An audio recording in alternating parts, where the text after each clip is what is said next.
সম্মানিত সুধী, আশা করি সকলেই ভালো আছেন।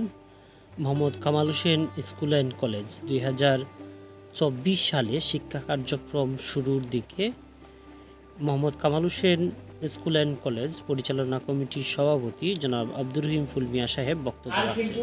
ওই যে পারিবারিক একটা টেনশন থাকে, মানে ওই না ওই এর আগ পর্যন্ত কিন্তু তার একটা অশান্তি থাকে যে আমার বাবা তো 100 টাকা দিল না, সেই স্কুলের সারে খুঁজো, ম্যাডামে খুঁজো, এটা কিন্তু বোধ সরল আর ও স্বর্ণ লাগে বোধ পুরুষায় লেখাপড়া করে, ও স্বর্ণ লাগে বোধ পুরুষায় যে দিনও আটকো, যে দিনও মানে টেকা লাগিয়ে আটকো অসুবিধা হয়। আমারও খুঁজো 100 টাকা লাগে স্কুল যাইও না, 50 টাকা লাগে স্কুল যাইও না, বেতন লাগে স্কুল যাইও না, বই লাগে স্কুল যাইও না, খাতার লাগি চাইও না, কলম লাগি চাইও না। আমরা চাই তোমরা লেখাপড়া করবো, বাড়িদারও স্কুল হয়েছে।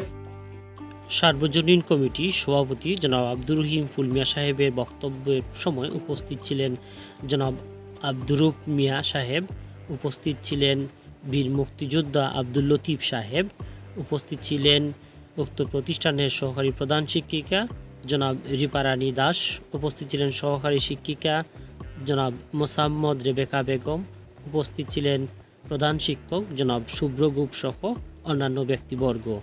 এ সময় উক্ত অনুষ্ঠানে উপস্থিত ছিলেন শিক্ষার্থীদের অভিভাবকবৃন্দ।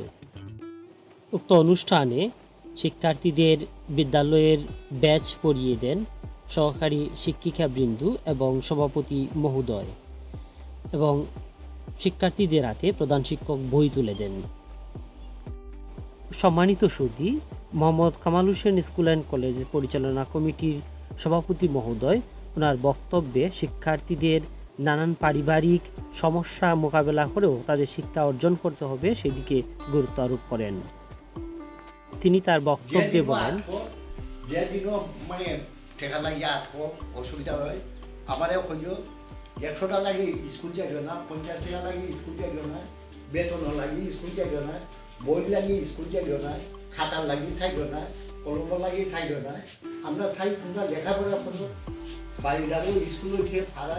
সুতরাং Mohammad Kamal Hossain school and college সার্বজনীন কমিটির সভাপতি জনাব আব্দুর রহিম ফুল মিয়া সাহেবের বক্তব্যে একথা স্পষ্টত উঠে আসে যে উক্ত প্রতিষ্ঠান শিক্ষার্থীদের সকল ধরনের দায়িত্ব নিতে প্রস্তুত এবং শিক্ষার্থীদের শিক্ষামুখী করতে আরও নানামুখী পদক্ষেপ গ্রহণ করতে প্রতিষ্ঠান বদ্ধপরিকর। সম্মানিত সুধী, সভাপতির বক্তব্যের মাধ্যমে উক্ত সভার সমাপ্ত ঘোষণা করা হয়। আপনারা এতক্ষণ আমাদের সঙ্গে ছিলেন, সেজন্য আপনাদের সকলকে ধন্যবাদ জানাচ্ছি।